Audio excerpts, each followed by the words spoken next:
Vamos retomar aqui com o sorteio de mais um último bloco de perguntas.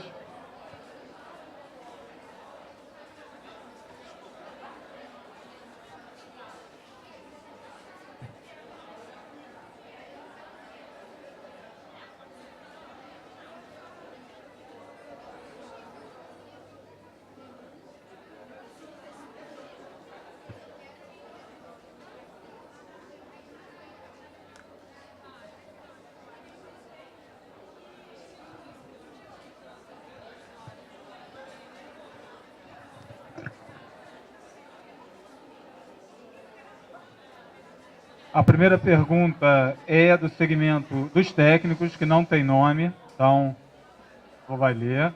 Mas deixa eu só anunciar os demais. Também não tem nome, Sentes. E de alunos é da Isabelle. Isabelle está aqui. Hã? Não necessariamente. Não quer falar?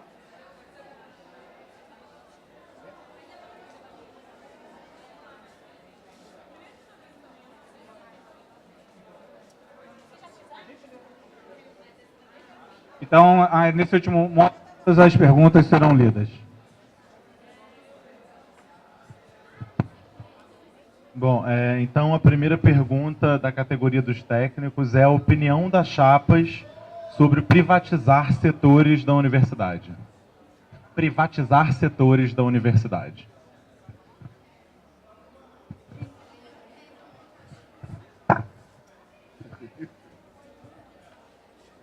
Olha só, nós colocamos como bandeira o ensino público gratuito e de qualidade. Então, nós, a menos que seja algo que nos convença de uma maneira muito clara, nós somos intransigentes a qualquer tipo de privatização aqui na UFRJ. E coloco de uma maneira muito clara. Vamos conversar com todos os instâncias de governo e vamos ter verba de todos os locais que nos quiserem nos ajudar. Se tiver uma verba carimbada do tipo assim, vou dar um exemplo, flexibiliza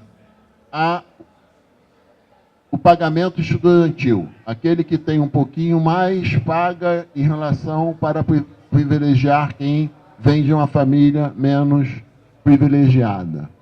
Não queremos esta verba.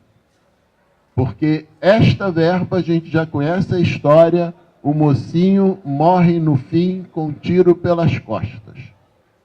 Então, nós não temos nenhum problema de conversar com a iniciativa privada, com qualquer órgão do governo. Vamos conversar, mas vamos defender o caráter público e gratuito desta universidade. Isso é fundamental. Nós não abriremos mão disso. Isto é uma bandeira nossa. A universidade está prevista na Constituição Federal como um ensino público, gratuito e de qualidade, que tem que ser mantido assim. Então, privatizar qualquer coisa aqui dentro terá, para nós, uma resistência muito grande da nossa reitoria. Certo? Isso fique claro que será um ponto de honra para nós. Não iremos negociar isso. Certo? E fique claro que não mostramos o crucifixo na base do sai Satanás para o privado, mas que o privado nos respeite como instituição pública e de qualidade e gratuita. Este é o nosso ponto.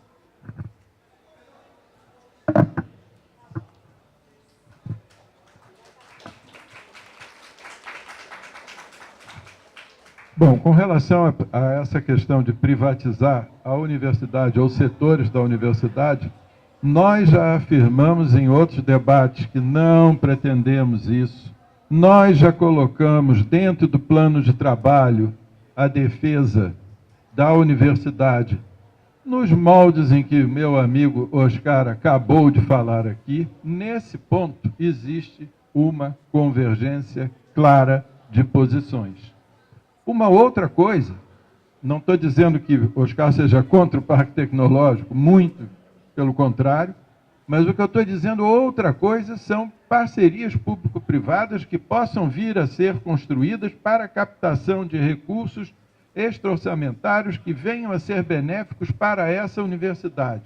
Outra coisa são inovações institucionais nos termos de relação dessa universidade com instâncias da sociedade, da economia, como, por exemplo, o atual projeto em negociação entre a UFRJ e o BNDES, que me parece um passo nessa direção, um passo positivo, que, no meu juízo pessoal, a única questão que eu posso colocar de uma pequena restrição é que pena que foi tardio. Eu acho que isso podia ter sido já feito antes. Mas acho que um passo como esse é extremamente positivo e esse passo só pode ser reforçado, esse modelo novo de negócio que está embutido nesse projeto, ele pode ser expandido para outras oportunidades, não beneficiando apenas a UFRJ, eu ousaria dizer, mas beneficiando também outras universidades públicas. Eu recebi algumas informações a respeito do como é a gestão aqui dos recursos desse campus, dessa unidade e desse local. E, por exemplo, esses ar-condicionados, pelo que me consta, foram frutos de emenda parlamentar. Por um acaso, o parlamentar que colocou dinheiro ano passado e nesse ano aqui é muito amigo meu, fui membro da campanha dele em 2016, o deputado Alessandro Molon. Eu quero dizer com isso o seguinte: olha, se a gente ficar dependendo de emenda parlamentar, 500 mil ali, 300 mil ali, a gente deixa de exercer aquilo que é a autonomia plena que a universidade nos concede. E nesse sentido, a gente quer apontar aqui para Duque de Caxias que vocês precisam construir essa autonomia com a ajuda da reitoria, que está lá na sede, no sentido de dizer, olha, somos parceiros nessa busca do custeio com recursos próprios, com parcerias público-público e público-privadas.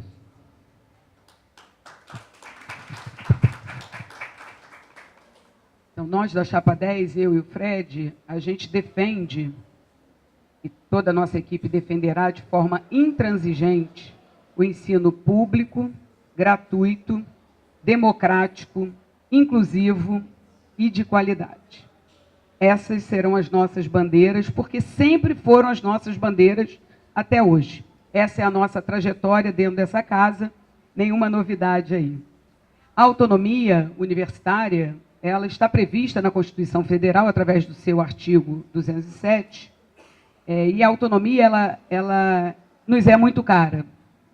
A autonomia não só da universidade como um todo, mas das suas áreas, das suas respectivas áreas, como, por exemplo, aqui, Duque de Caxias deve ter autonomia.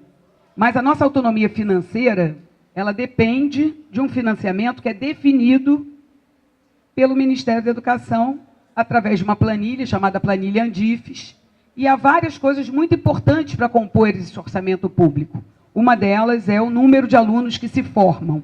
Por isso, nosso foco será o aumento de estudantes que concluem os seus cursos. Quais as políticas que nós devemos ter para aumentar o nosso financiamento público? Com relação à possibilidade e essa agenda de cobrança de mensalidades, estaremos do lado de vocês e seremos a voz de vocês contra toda e qualquer cobrança de mensalidade nessa universidade. Isso não acontecerá durante a nossa gestão e nós seremos a voz de vocês em Brasília e nas outras instâncias municipais e estaduais. Isso é uma defesa intransigente. Com relação a isso, está claro, então, que somos contra a privatização de qualquer que seja o setor da universidade. O que é diferente de discutir parceria público-pública, o que é obviamente bem-vindo, porque é público, e parceria público-privada. Na hora que o financiamento privado entra no público, ele se publiciza. Mas nós precisamos que isso seja mais transparente. Isso já existe na Universidade Federal do Rio de Janeiro. Como o professor Bartolo falou, tem um projeto BNDES, que nós conhecemos ainda muito pouco sobre ele, né, porque não foi devidamente explicado e discutido com a comunidade acadêmica. Mas, mais do que isso, há contratos na Ilha do Fundão com a Petrobras, com o CEPEL, e há contratos que geram para a universidade valores que nós não sabemos quais são. Na nossa reitoria, nós pretendemos, mesmo nessas relações público-privadas que já existem, que a comunidade saiba qual o valor desse investimento e para onde esses recursos estão indo, como eles são aplicados. Como eu falei antes, será a reitoria da discussão, do diálogo, da democracia, e nós não pretendemos fazer nenhuma privatização na universidade. Financiamento privado, não. Financiar de jeito nenhum. O que é diferente de ter uma relação, um contrato público-privado que seja publicizado. Obrigado. Bom, a segunda pergunta é da categoria dos docentes e é a seguinte: como a nova reitoria enxerga os programas profissionais? Nos novos documentos de área da CAPES, a sua vinculação com os PDIs de cada instituição é fundamental, sobretudo para o financiamento.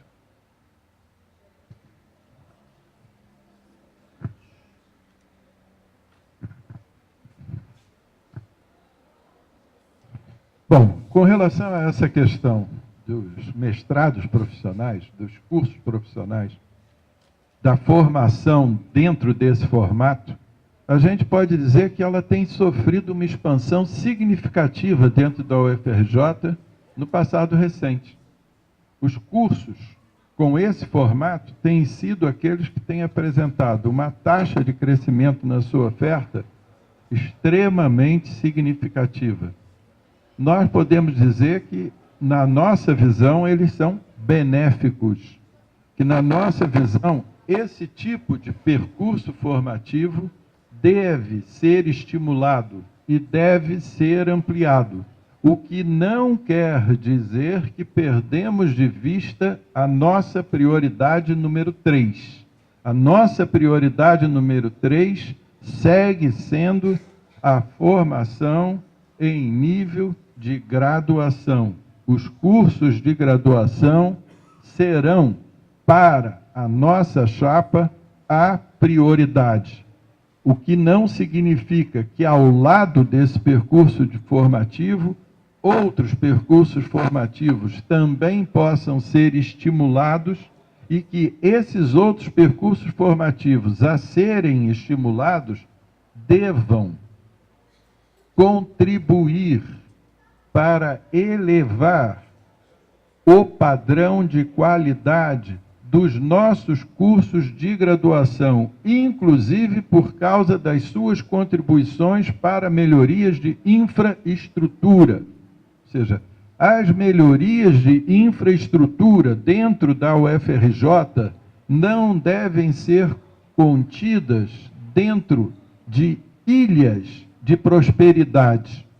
As melhorias de infraestrutura devem ultrapassar os limites dessas ilhas de prosperidade de modo a irrigarem as atividades de todo o corpo dessa universidade. E obrigado, professor, pela pergunta específica, porque em Macaé nós nos deparamos com a mesma questão e lá eles nos passaram um feedback que é o seguinte: que a dificuldade de implementar programas profissionais tem a ver com os critérios que a CAPES exige, que são muito parecidos com os mestrados acadêmicos. Então, nesse sentido, a gente precisa de uma PR2 muito aberta, muito franca, muito capaz de fazer essa integração possível em campo interdisciplinar para viabilizar essas demandas locais. Então, eu acho que esse é um aspecto muito importante. Nós, como Chapa Minerva 2.20, Chapa 20, nos comprometemos com todas as demandas locais das unidades. E se a demanda por pós-graduação é que ela seja profissional, terá na nossa reitoria um grande apoio. Muito obrigado.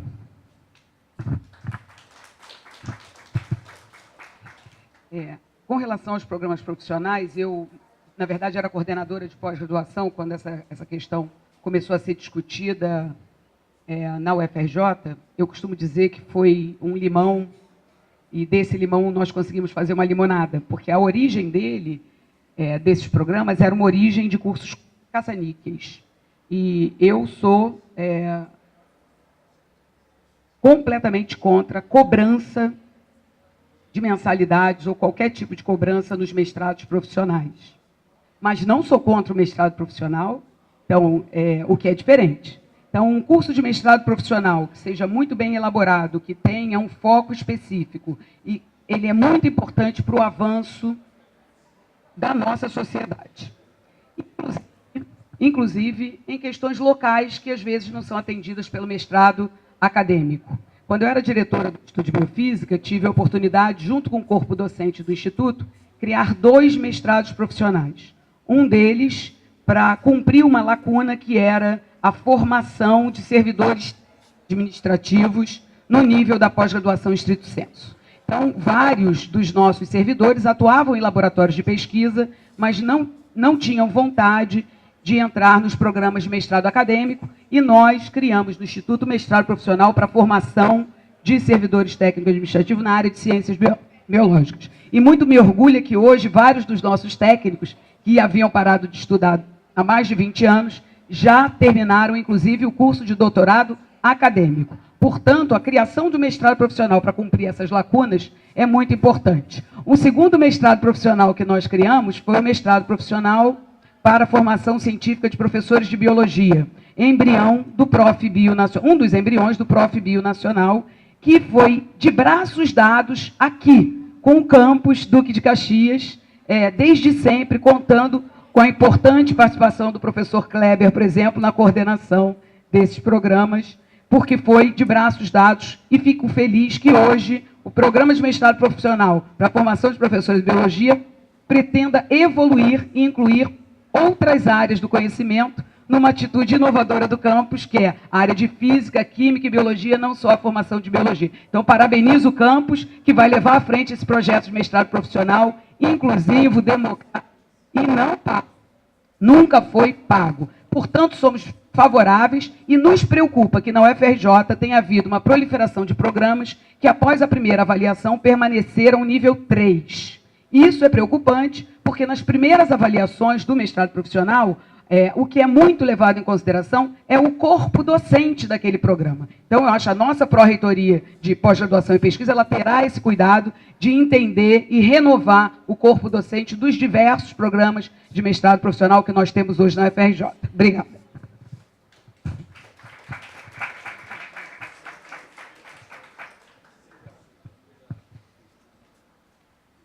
Bom, eu gostaria de falar sobre o mestrado profissional.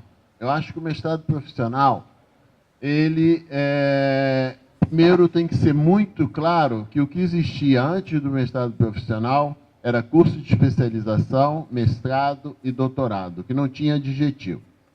Esse mestrado profissional apareceu numa reunião que eu estava presente na CAPES, e apareceu muito mal, porque era um mestrado onde estava sendo formado cursos no Brasil inteiro que iam ser cobrados, porque o edital da CAPES abria esta possibilidade. Eu coloquei isso na ocasião, fui muito criticado e, sozinho, entrei na Justiça, no Ministério Público, e ganhei com o Ministério Público que a CAPES foi obrigada a reformular o edital do mestrado profissional, deixando claro que é um curso estricto sensu e, portanto, não pode ser cobrado. Então, a minha única restrição hoje ao mestrado profissional é esta: que as pessoas que querem participar, que os locais que querem desenvolver o mestrado profissional, que lembrem que o mestrado profissional é um curso estricto sensu e, portanto, a nossa Constituição proíbe cobrança de curso estrito sensu. Dito isso, sobre o mestrado profissional, a nossa instituição, Conselho Universitário, junto com o CEPEG, aprovou a existência do mestrado profissional na nossa instituição. Portanto, não há o que discutir mais sobre o assunto. O mestrado profissional hoje está implantado na FRJ, aqui vocês têm o Prof. Bio, tem vários locais no CCS, a professora é professora de mestrado profissional, a professora Débora Fogel, que é a nossa PR2, é professora de mestrado profissional, portanto, não tem o que discutir. Mestrado profissional, hoje, existe na FRJ e não é cobrado. Onde for cobrado, nós iremos atuar, porque mestrado profissional é um curso estrito sensu e não pode ser cobrado. Só isso.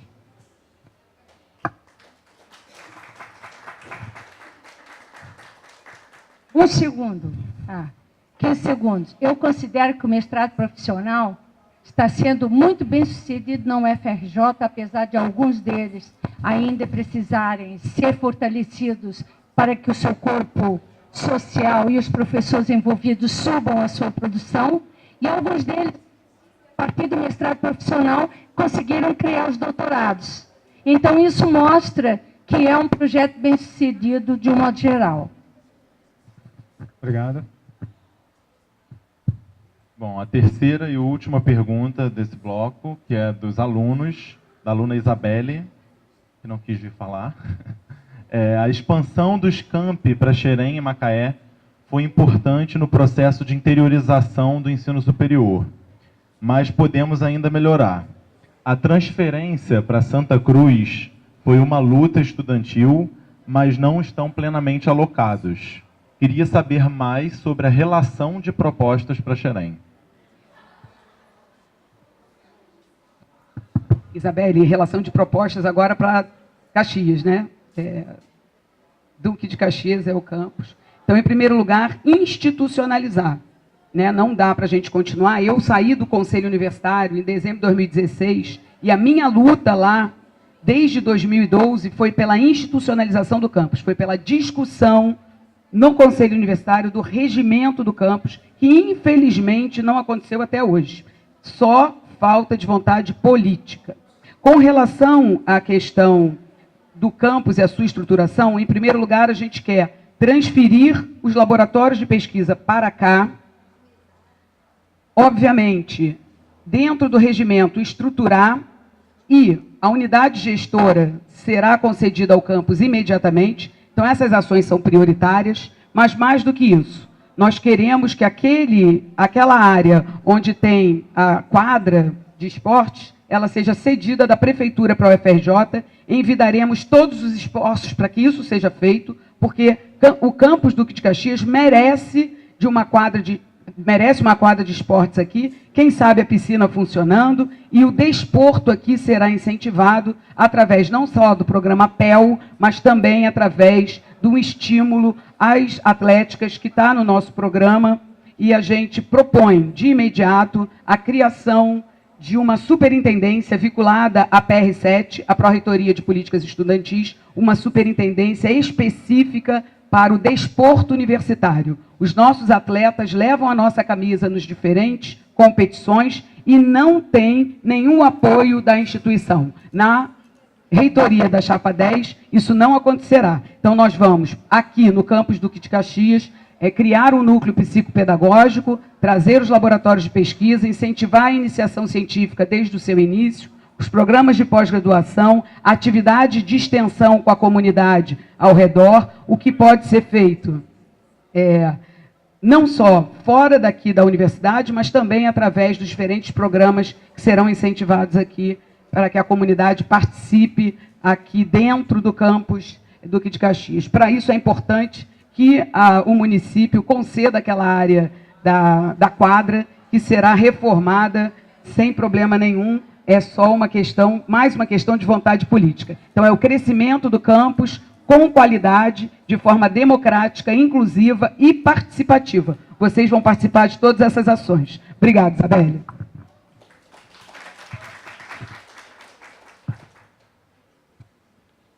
Bom, ó, eu falei muito pouco sobre isso, porque foi a professora Maria Fernanda que falou. Eu gostaria de continuar falando pouco e passar para ela, porque realmente essa parte ligada a esses campos, ela participou muito forte. Isso não quer dizer que eu não tenha conhecimento sobre esses problemas listados aqui pelo professor, né? Que colocou, temos conhecimentos.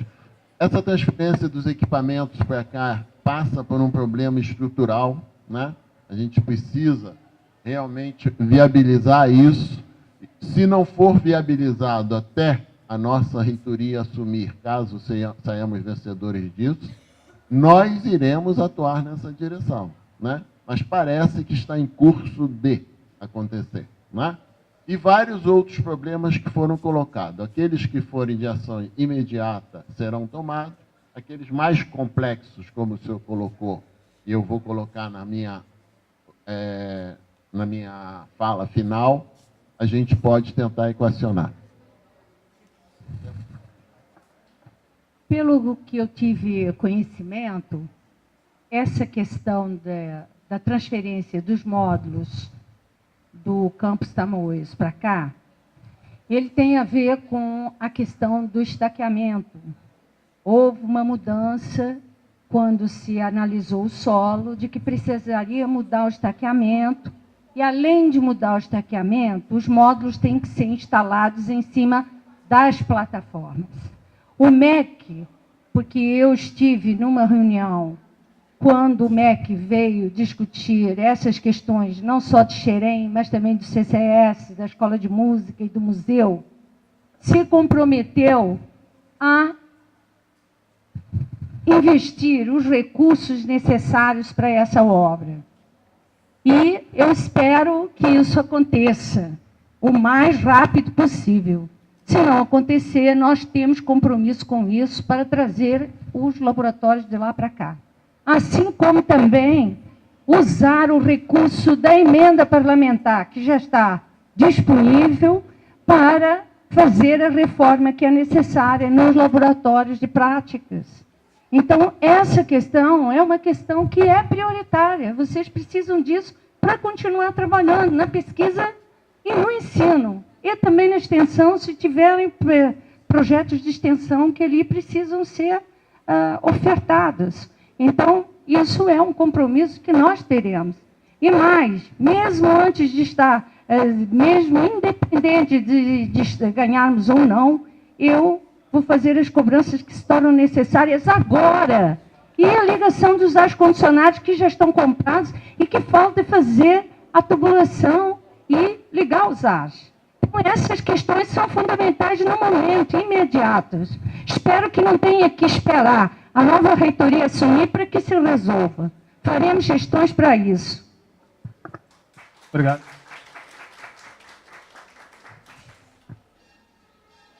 Bem, me parece que essa discussão da expansão dos campi, ela tem uma dupla dimensão. Tem uma dimensão que é uma demanda comum, que é uma demanda por institucionalização. Tanto aqui como em Macaé nós encontramos isso, né? E isso passa através do regimento. Eu já coloquei questões associadas a isso em falas antecedentes. E tem uma dimensão física, que são as instalações mesmo, físicas, ou seja, em uma situação específica que é vivida aqui, que é essa situação de que parece que fica-se num movimento pendular para se poder operar aqui dentro, né? E que seria desejável que você pudesse estar com as instalações todas equipadas num mesmo local. O compromisso que a gente pode assumir nesse sentido é um compromisso por empenho para viabilizar isso. Agora, nós temos outras dimensões que se articulam com a proposta do parque tecnológico local e do parque esportivo. Eu vou passar a palavra agora para o João. Eu queria só destacar que no nosso material aparece essa ideia de parque esportivo e é onde vocês aparecem no nosso material. Por quê? Porque a gente já sabia desse espaço gigantesco que vocês têm, porque esse projeto originalmente era para fazer um parque esportivo. Então a gente vai levar isso muito a sério, em caráter muito emergencial, da mesma forma que eu tenho relações com o deputado Molon, eu tenho também com o deputado Luiz Lima. eu traria, assim que a gente fosse empossado para a reitoria, para ver essas instalações. Ele, como deputado federal, teria acesso a um projeto para revitalizar, justamente porque tem um complexo de piscinas aqui. Ele foi nadador olímpico. Então, a gente tem que fazer essas articulações externas. Mas elas não servirão de nada se nós não resolvermos coisas mais básicas anteriores, que é a gente ter uma política esportiva para a universidade, que nós não temos.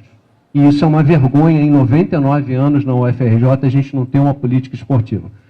Então, o que a gente imagina como fundamental para a política esportiva? Integrar a PR1 como central do campo da reitoria para ser articuladora do tripé junto às atléticas da universidade, que são 25 hoje, e eu espero que Duque de Caxias formalize a sua também. E o terceiro pé é a Escola de Educação Física e Desporto, que, obviamente, num plano de parque esportivo, precisaria ter um campus avançado aqui, uma unidade em que eles pudessem fazer a gestão dos locais, inclusive oferecendo extensão para toda a comunidade de Duque de Caxias. É possível viabilizar isso? É óbvio que é. Tem um componente de curto prazo e tem um componente de médio e longo prazo. O de curto prazo são as ações emergenciais que a gente consegue fazer com, por exemplo, os recursos vindo de emendas parlamentares. De médio e longo prazo, a gente consegue, pensando num parque esportivo, fazer captação, por exemplo, com lei de incentivo ao esporte. É dinheiro que entraria aqui via extra-orçamento carimbado. Obrigado. Obrigado. Vamos passar agora para o último bloco dessa atividade, com as considerações finais das chapas. E vamos iniciar pela Chapa 40, Unidade de Diversidade pela Universidade Pública e Gratuita, professor Oscar Rosa Matos e professora Maria Fernanda Santos Quintela da Costa Nunes.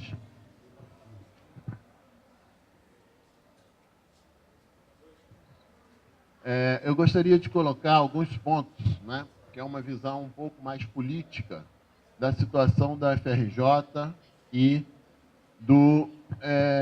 interna e externa, né, que nos está sendo apresentada.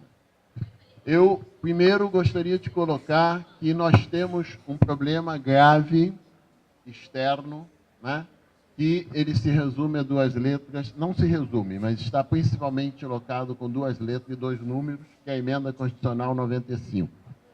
Com essa emenda, nós passamos a deixar de ter um problema de contingenciamento e passamos a ter um problema de corte. O nosso orçamento hoje, ele data do orçamento de 2011 e nós estamos em 2019. Isso é um problema grave que nós temos que discutir, não no sentido de brigar, eu sou muito ruim de briga, mas acho que sou razoável em argumentações. De conversar com as diferentes instâncias do governo, municipal, estadual e federal, com todos os seus ministérios, né, sobre esse assunto, né, porque isto é um problema grave para a universidade ter este corte no orçamento, que está diminuindo progressivamente. Chegamos a esse absurdo de ter hoje em torno de 360 milhões, quando já chegamos a ter 520, 540, creio eu. Não tenho certeza. Mas acima de 500, né? Nos anos de 2013 e 2014. Este 360 milhões, ele é equivalente ao orçamento de 2011. Fora isso, nós temos aí, né, hoje em discussão, a reforma da Previdência e a Lava Jato da Educação, que está chegando e que vai nos tocar profundamente. Não sei se vocês sabem, existe a possibilidade de nós termos 3.000 colegas nossos, né, entre professores e funcionários, se aposentando nos próximos 6 meses. Isso é um problema que nós vamos ter que lidar com ele em conjunto com a Emenda Constitucional 95. Como a gente faz isso? Nós somos favoráveis, e aí tem um ponto, né, de divergência, nós somos favoráveis a quaisquer melhorias de gestão, de informatização na gestão, em todos esses pontos. A universidade precisa avançar sempre. Obrigado. Portanto, sem isso, nós não vamos avançar sempre. Somos favoráveis a essas melhorias. Agora, não existe gestão que vai fazer a gente lidar com 3.000 aposentadorias. Isto é um problema político que nós vamos ter que enfrentar. Eu não tenho problema algum de conversar com quem quer que seja, porque será o reitor desta universidade que irá conversar. Agora, não pode ser o reitor, tem que ser a UFRJ. Nós temos que estar unidos, juntos, para discutir esse problema. A UFRJ tem que estar unida com isso. Por isso, a nossa chapa é unidade e diversidade. Nós precisamos, dentro da nossa diversidade, estarmos unidos. Querelas antigas, do tipo que circularam por nós, tem que ser abandonada. Nós temos que evitar que o sentimento de ódio, de rancor que hoje existe na sociedade não entre aqui. Que a gente tenha uma defesa para essa barbárie que está se instalando. Que a gente possa ter aqui dentro sentimentos muito melhores de fraternidade, de cidadania, para avançarmos juntos. E buscar outras soluções, como, por exemplo, o projeto do BNDES. A professora Débora tem um projeto que vai ser a nossa PR2 excelente dos ex-alunos para contactá-los. Ela poderá explicitá-lo depois, para contactá-los, para que ele venha discutir conosco a FRJ e trazer a possibilidade, por que não, sim, de doações, né? Já foi colocado aqui pelo colega professor Bartolo, várias universidades no mundo fazem isso. Aqui no Brasil, o ITA faz isso muito bem, e nós temos que fazer. Emenda parlamentares e toda sorte de possibilidade para aumentar o nosso déficit orçamentário, para aprender a viver com isso. Mas não podemos abrir mão de colocar o chapéu na cabeça de quem tem que ter esse chapéu. Pela Constituição brasileira, o Estado brasileiro tem que manter esta universidade. E a gente tem que lutar para isso. Se eu já vou achando que eu vou perder, eu não vou ganhar. Nós vamos lutar para realmente reverter essa situação. Sem isso, e unidos, não tem futuro. Obrigado. Passando a palavra agora para a chapa 20, hashtag Minerva 2.0, professor Roberto dos Santos Bartolo Júnior, professor João Felipe Cury Marinho Matias. Bem, eu quero mostrar uma série de convergências com as pessoas que também estão aqui junto comigo nessa mesa. Eu não acho que a gente, de modo algum, é inimigo. Né? Eu acho que se tem alguém, no caso de inimigo dessa universidade, não está sentado nessa mesa. Agora, o que eu também acho, e agora eu vou fazer uma colocação dirigida especificamente a vocês daqui. Eu digo que vejo aqui uma situação que pode parecer desfavorável, mas que pode ser transformada em algo muito favorável.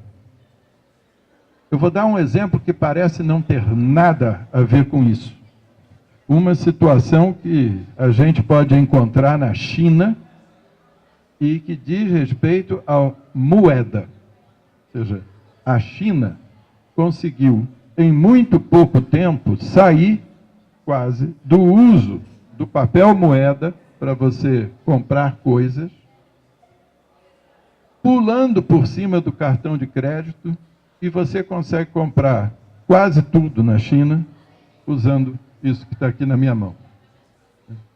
Isso é um exemplo de que você pode ter inovações que tenham um certo nível de radicalidade e que permitam pular etapas.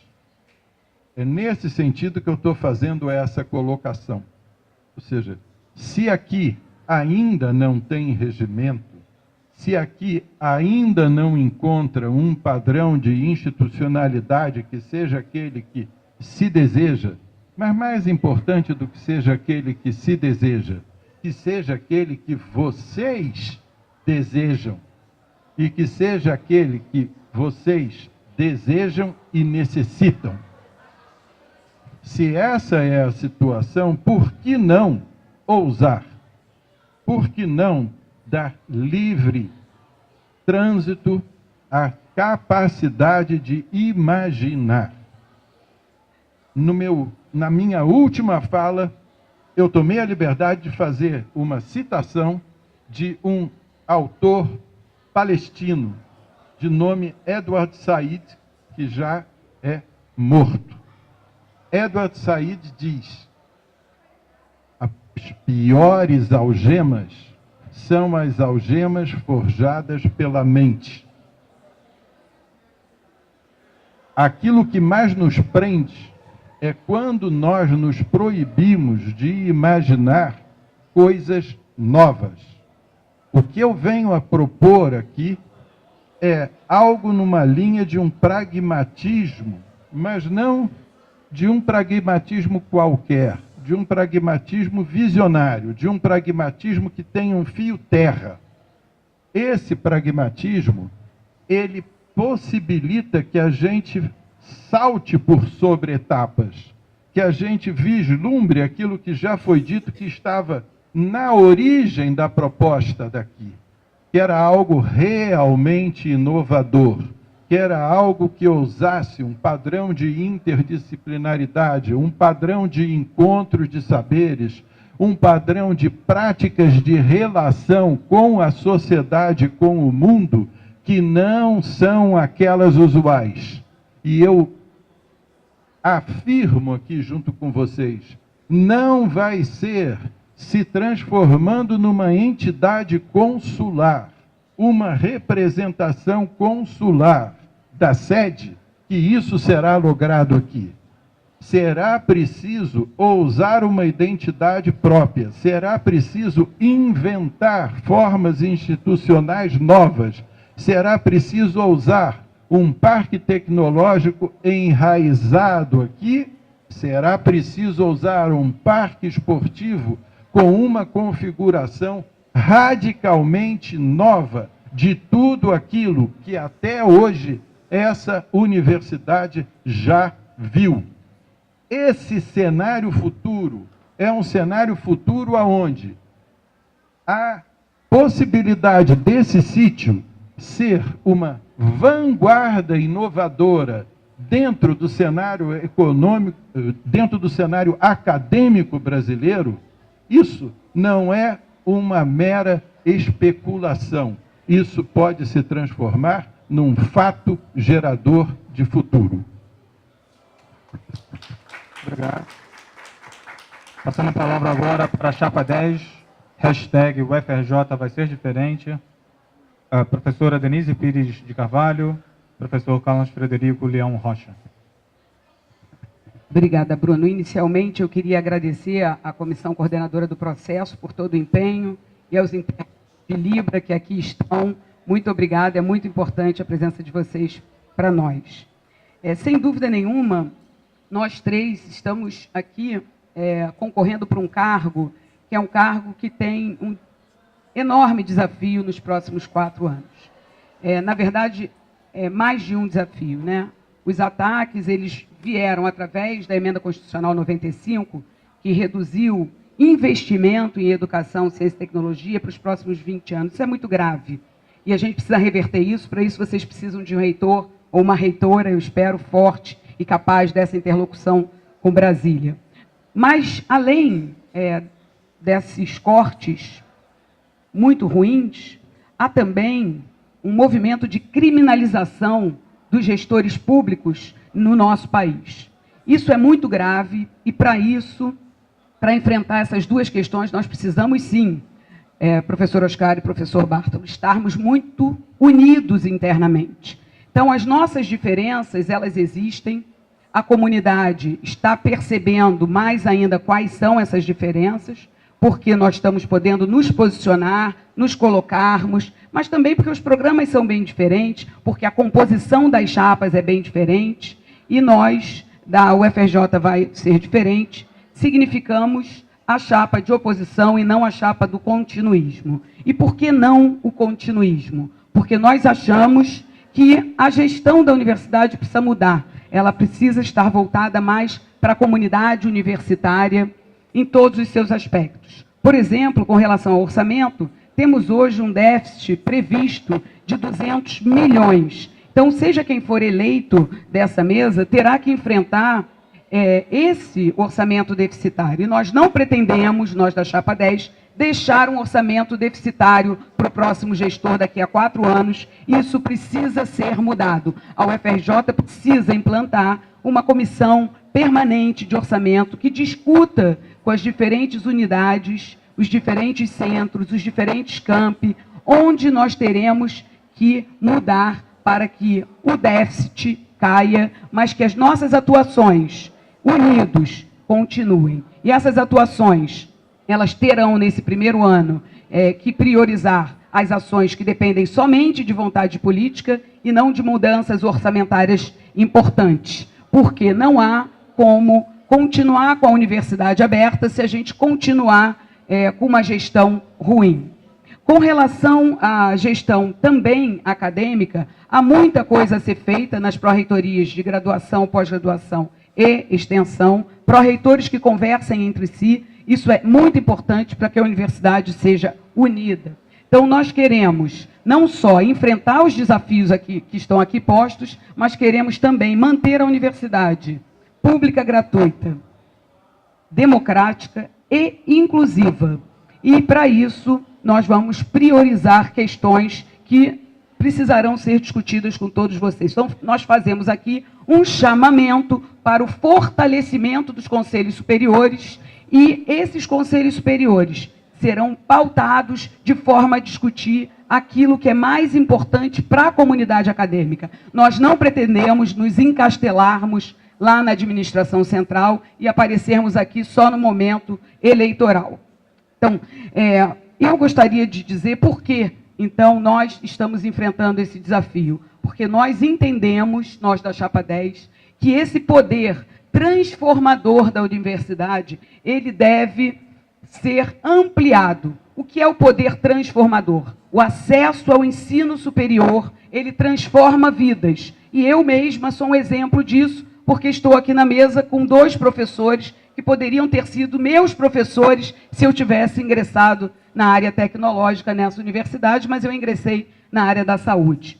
E por que é transformador? Porque eu posso hoje estar aqui almejando o mesmo cargo que eles estão almejando, em igualdade de condições, porque eu fui a primeira da minha família a concluir o ensino superior. Eu concluí o ensino superior, segui na pós-graduação, sou docente dessa casa desde 1990 e digo para vocês que é muito, muito bom a gente poder estar aqui almejando um cargo para mudar a universidade, porque a gente acha que pode contribuir para que ela amplie ainda mais essa questão, que é a democratização do acesso e a formação transformadora. O que eu quero é que daqui a alguns anos eu possa estar sentada aí onde vocês estão e que eu veja um de vocês concorrendo ao cargo de reitor dessa universidade. Muito obrigada. Muito obrigado.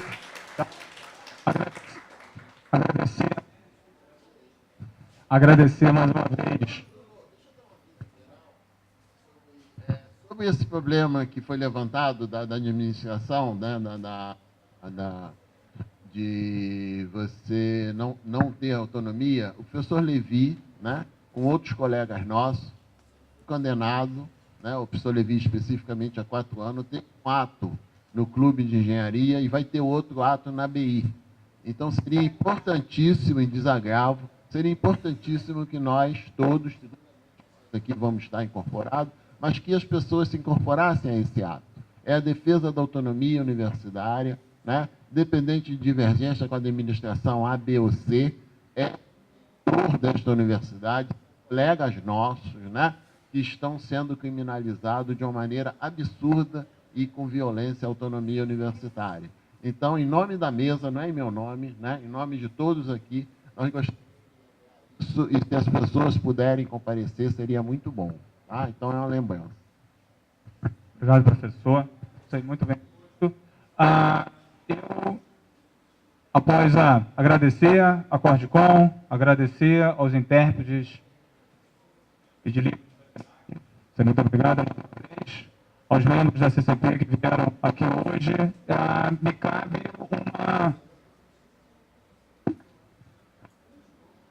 me cabe uma tarefa triste também, que é anunciar o falecimento de uma professora da Faculdade Nacional de Direito, a professora Cecília Lois, ou Lois, eu não sei como é que ela preferia. A professora, ela faleceu hoje e, por coincidência, amanhã nós teríamos um debate na Faculdade Nacional de Direito, que eles já comunicaram a gente a suspensão desse debate. E, infelizmente, o calendário está tão apertado que nós não conseguiremos uma nova data para fazer. Tá? Então, até menos que haja alguma modificação, mas acho que em respeito à professora, em respeito a todas aquelas que, aqueles e aquelas que a conheceram, então o debate amanhã não acontecerá, então nós teremos somente mais um debate que acontecerá no CCS, na quarta-feira, às 11 da manhã. Okay? Então, é importante a gente ressaltar isso. Aproveito para agradecer mais uma vez as chapas que vieram aqui hoje participar dessa atividade, esclarecer a comunidade e muito obrigado, bom almoço para todos.